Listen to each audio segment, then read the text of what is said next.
la famille éplorée, à la famille de Astou Sokhna, cette jeune femme qui a perdu la vie en donnant la vie par négligence médicale présumée. Nous tenons à préciser que cette affaire, que c'est une affaire présumée dans la mesure où l'enquête est pendante, mais de notre côté, nous menons un combat, nous menons une campagne digitale à travers le collectif Patients en danger, et je pense qu'il serait important parfois de faire quelques précisions, parce que nous ne sommes en guerre contre qui que ce soit. Ce n'est pas un combat contre les médecins, un combat contre les infirmiers ou un combat contre les sages-femmes. Le mal est profond. C'est un combat que nous menons contre un système qui est défaillant. C'est le système lui-même qui est malade. Donc, le problème est systémique et il nous faut une solution systémique. Notre engagement relève de la conviction que tout individu investi d'une mission publique a le devoir d'accorder à cette mission toute l'attention nécessaire, tout le dévouement requis, toute la rigueur possible, tout le professionnalisme attendu d'un agent dûment formé. Nous ne devons tolérer aucune négligence ou manque de sérieux dans l'exercice des fonctions et responsabilités attribuées à une position quelconque. C'est inadmissible, regrettable et inacceptable que des femmes continuent de perdre la vie en donnant la vie, peu importe la localité. Parce que ce qui s'est passé à Louga, s'est passé à Dakar, s'est passé dans d'autres régions. Une région comme Kolda est restée pendant des mois sans avoir un gynécologue. Une région comme Kolda est restée pendant des mois sans avoir un scanner. Des activistes, des blogueurs ont mené ce combat.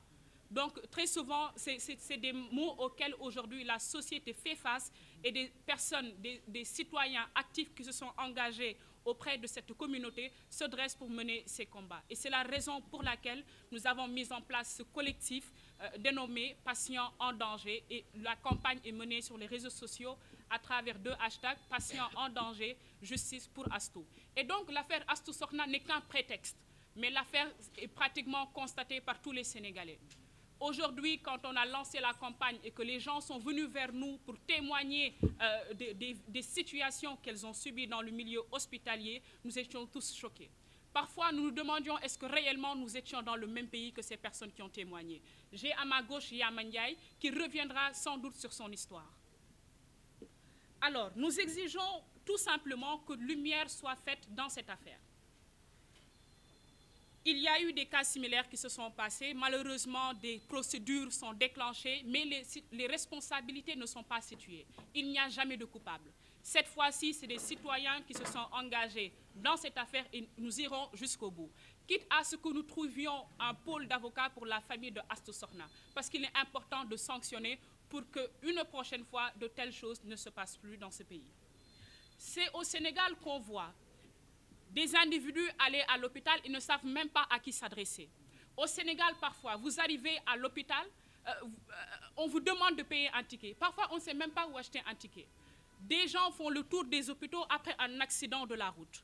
Et ces gens ne sont pas acceptés, pour des raisons que l'on ignore.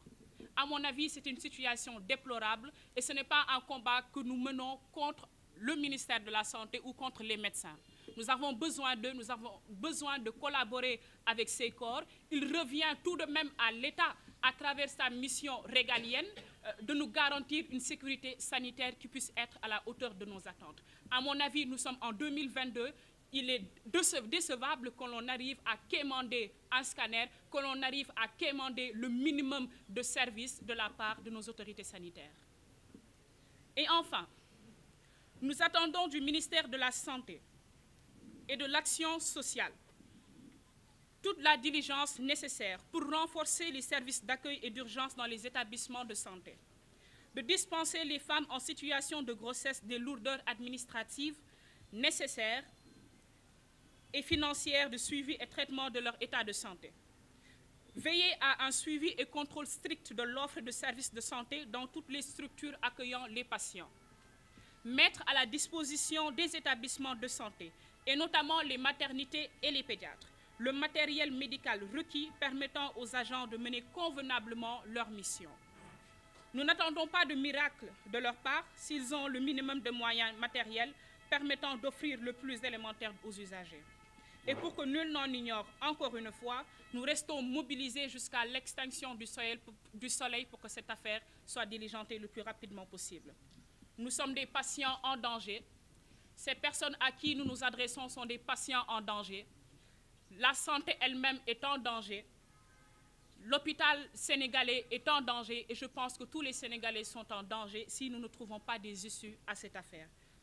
Nous réclamons justice pour Astou Sokhna, nous réclamons justice également pour toutes ces victimes qui ont perdu la vie ou non, ou pour toutes ces victimes qui aujourd'hui subissent d'une forme ou d'une autre les négligences médicales, toutes ces victimes qui subissent d'une forme ou d'une autre un plateau médical défaillant et nous attendons des solutions de la part du ministère de la Santé et de l'Action sociale. Comme plan d'action, il était prévu à la base d'organiser un sit-in ce vendredi en même temps que la population de Louga. Malheureusement, nous ne sommes pas dans les délais requis. Nous avons été à la préfecture hier et la demande a été irrecevable. Raison pour laquelle nous avons tenu à organiser cette conférence de presse pour informer l'opinion nationale et internationale que nous maintenons le sit-in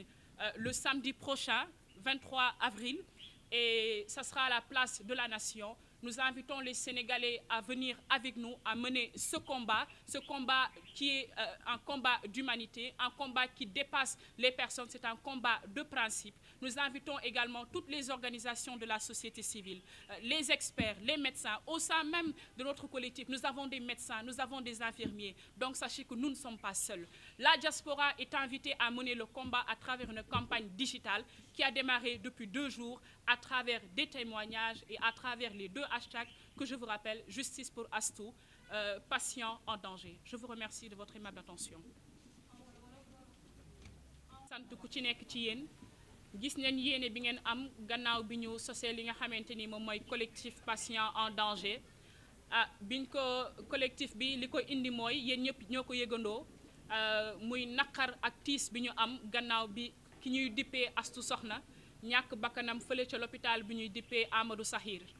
donc looloo waral ay ndaw yoo xamante ni ku ci nekk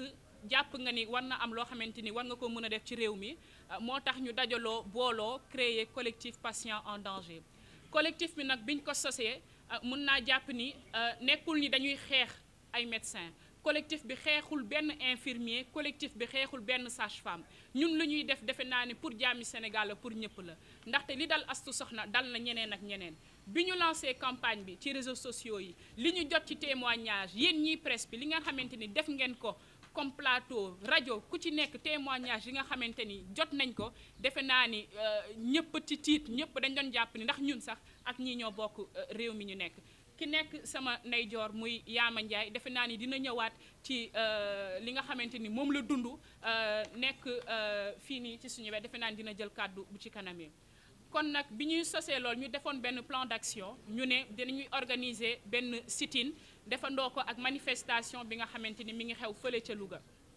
wante loolu mujjiwul antu ndaxte comme ni ngeen ko xamee suñu réew dafa am ay sart yoo xamante ni moom lay ci loolu la ñuy doxee looloo waral démb bi ñu demee préfecture dañ ñu ne demande mi ñu déposé mënuñu ko nangu ndaxte dañoo weesu délai bi te ci 2 fan 3 fan mënuñu cee organiser benn sit-in looloo waral ñu ne dañuy def conférence de presse boo xamante ni dañuy jàkkaarloog taskatu xibaar yi wante itam jàkkaarloog ñi nga xamante ni saa su nekk ñu ngi ñuy taxawu ñi nga xamante ni ñu ngi ñuy jàppale ci collectif boobu noonu looloo waral ñu ne dañuy organiser benn sit-in